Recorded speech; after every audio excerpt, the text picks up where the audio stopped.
नमस्कार विद्यार्थी मित्रांनो, घनाकृती या मानसिक क्षमता कसोटी म्हणजेच बुद्धिमत्ता या पेपर मधील एक पुढचा पाठ्यभाग आपण अभ्यासतो आहोत।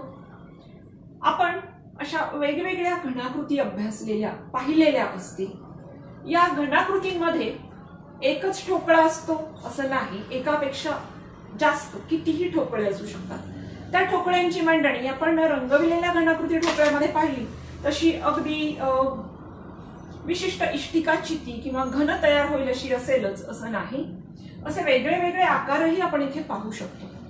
मग या घनाकृतीमध्ये नेमके किती ठोकळे वापरलेले आहेत ते आपण मोजायला शिकणार आहोत। आजचा उपघटक आपला आहे घनाकृतीतील ठोकळ्यांची संख्या मोजणे। त्याच्यामध्ये दोन प्रकारचे प्रश्न आपल्याला विचारले जातात। त्याच्यापैकी पहिला प्रकार असतो तो म्हणजे एकूण घणांची संख्या मोजणे, किंवा दुसरा प्रकार असतो किती घणांचे पृष्ठभाग जमिनीला स्पर्श केलेले आहेत। प्रत्येक वेळेला जमिनीला स्पर्श केलेले विचारतील असं नाही, त्याच्याऐवजी तिथे असंही असू शकतं किती घणांचे पृष्ठभाग अन्य घनांना स्पर्श केलेले आहेत। मग त्यापैकी आपण आता इथे जे प्रश्न आहेत ते सोडवणार आहोत। पहिल्या आकृतीमध्ये ही आकृती तुम्हाला दिसते, त्याच्यामध्ये एकूण किती घन आहेत ते आपल्याला मोजायचे आहे।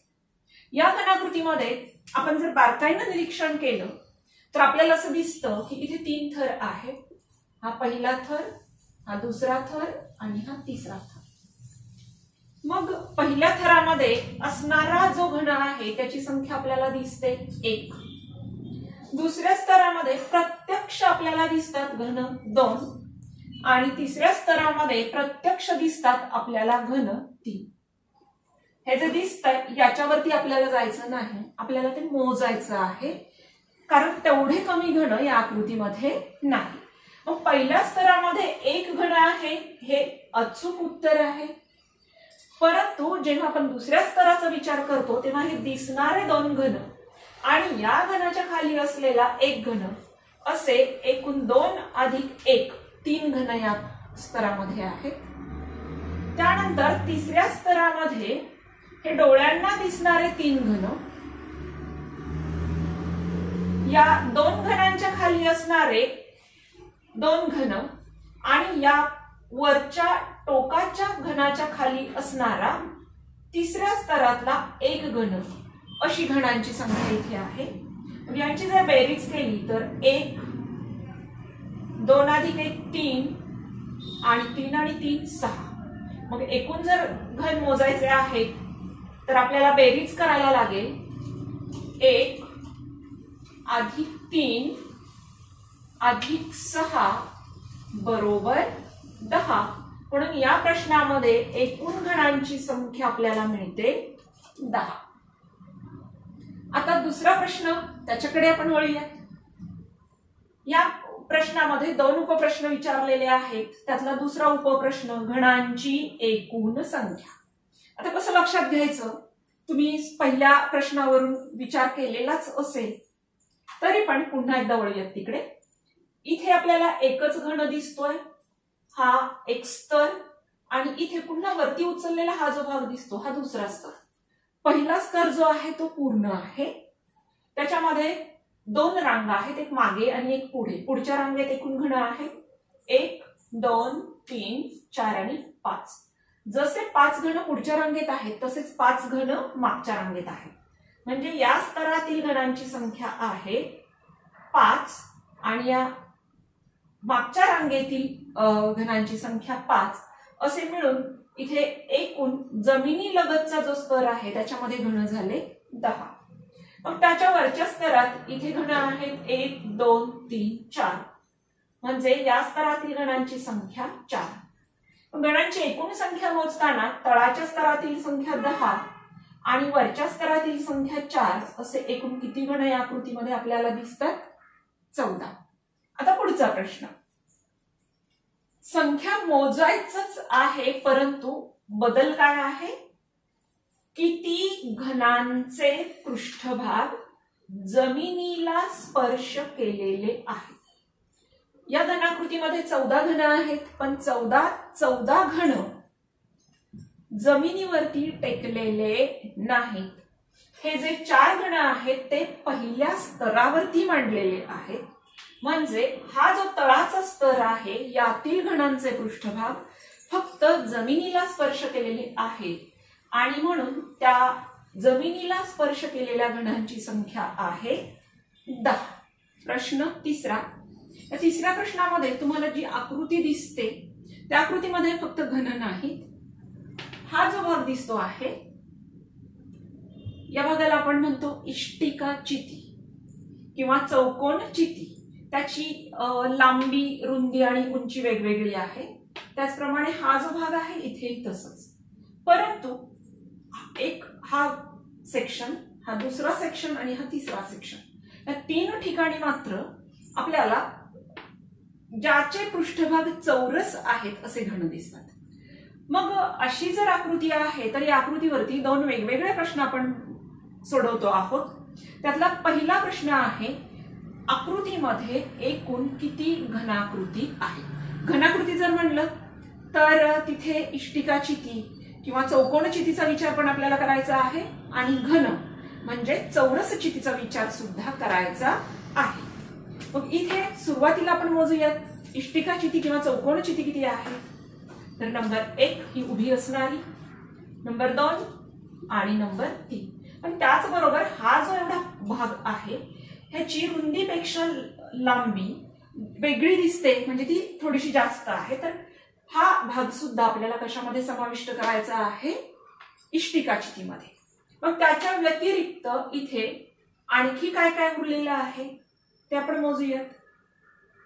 हा समोर दिसणारा एक ज्याची सर्व पृष्ठ समान आहेत असा घन, त्यानंतर हा कोपऱ्यावरचा, हा सगळे पृष्ठभाग मिळून तयार होणारा नंबर 2चा घन आणि हा पाठीमागच्या बाजूचा नंबर 3चा घन. मग आता 2 प्रश्नांची उत्तर आपण सहज सोडवू शकतो. आकृतीमध्ये एकूण किती घनाकृती आहेत. इष्टिका चिती 1 2 3 4 प्लस घन 1 2 3 म्हणजे एकूण घनाकृतींची संख्या आहे 7. पण जर फक्त घनच जर विचारले म्हणजे चौरस चिती जर विचारली तर ते आहेत 1 2 आणि 3. विद्यार्थी मित्रांनो, घनाकृतीतील ठोकळे मोजणे या भागाशी निगडित असणारा एक चौथा प्रश्न मी तुमच्या समोर घेऊन आलेली आहे. तुम्हाला एक आकृती दिसते आहे. आकृती थोडीशी मोठी आहे आणि तुम्हाला असं वाटत असेल की अरे बापरे, मी आता यातील ठोकळे कसे मोजू शकणार. तुम्हाला जरी असं वाटलं तरी पण ते मोजणं तितकंसं कठीण नाही हे तुमच्या आता लक्षात येईल. हे ठोकळे कसे मोजायचे हे मी तुम्हाला आता मोजून दाखवणार आहे.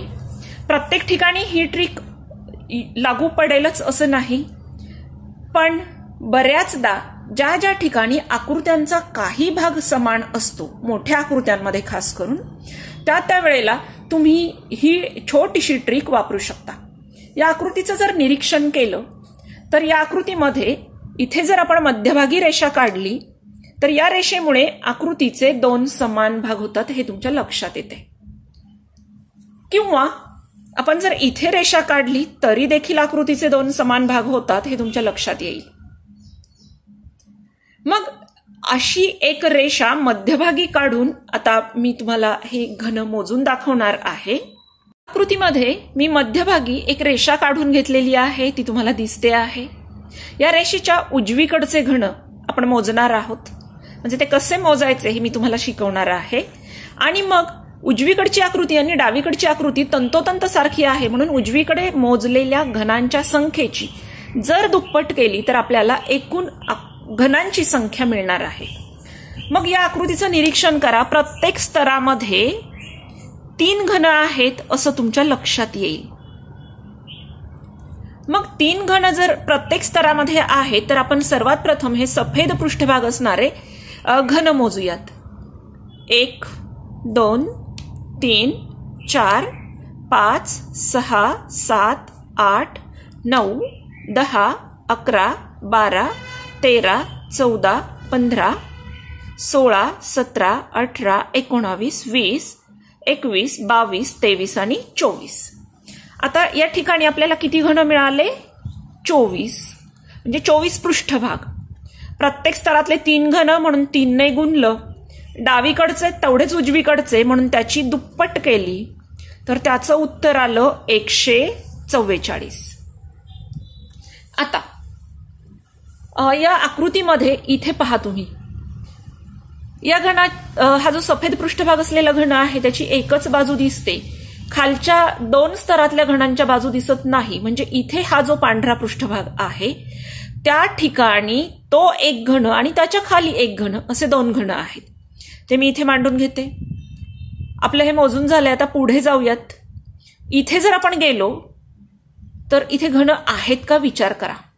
पहा, आपल्याला दिसणारे पृष्ठभाग किती आहेत? 1 2 3, 1 2 3, म्हणजे इथे घन नाहीत.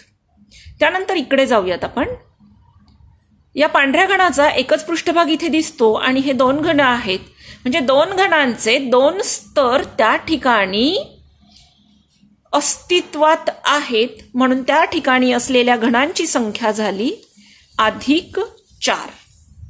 आता या ठिकाणी जाऊयात. इथे सुद्धा बघा, आपल्याला या सफेद घनांचा एकच पृष्ठभाग दिसतो, म्हणजे खालच्या 2 स्तरातील घनांचे पृष्ठभाग दिसत नाहीत. याचा अर्थ या 2 घनांच्या खाली आणखी एक घनांची लेयर अस्तित्वात आहे. म्हणजे हे 2 आणि खालच्या स्तरातील 2 असे 4 घन या ठिकाणी सुद्धा अस्तित्वात आहेत. म्हणून आपण +4 करूयात. आता पुढे इकडे जाऊयात. इथे पहा किती दिसत आहेत आपल्याला? 1 2 3 पृष्ठभाग. म्हणजे या ठिकाणी घन अस्तित्वात नाहीत. परंतु जर इथे गेलो आपण तर इकडे फक्त एकच पृष्ठभाग दिसतोय. म्हणजे इथे असलेला एक जो घन आहे तो घन आणि त्याच्या खाली असलेला एक घन असे 2 घन इथे आहेत. आता या आकृतीतले आपले घन मोजून झालेले आहेत. हे जे मधले पृष्ठभाग होते तिथले, इकडचं, या ठिकाणचे, या ठिकाणचे आणि या ठिकाणचे, त्या घनांची संख्या आपल्याला किती मिळाली? 2 + 4 + 4 + 2 म्हणजे ते झाले 12. एका बाजूचे 12. मग दोनही बाजूंचा जर विचार केला तर ते आहेत 12 × 2 = 24. आणि म्हणून या पूर्ण घनाकृतीमध्ये असलेल्या घनांची एकूण संख्या म्हणजेच एकूण घन आहेत 144 + 24 = 168. आलं लक्षात? या पद्धतीने तुम्ही कितीही मोठी आकृती असेल तर बारकाईनं निरीक्षण करून त्या घनाकृतीमधील घनांची एकूण संख्या निश्चितपणे मोजू शकणार आहात याची खात्री बाळगा.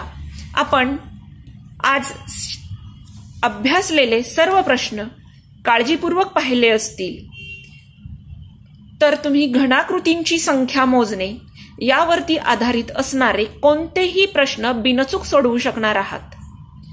आपण माझा व्हिडिओ शेवटपर्यंत पाहिला त्याबद्दल आपले मनपूर्वक आभार. पुन्हा भेटूयात पुढच्या व्हिडिओमध्ये. तोपर्यंत अल्पविराम. धन्यवाद.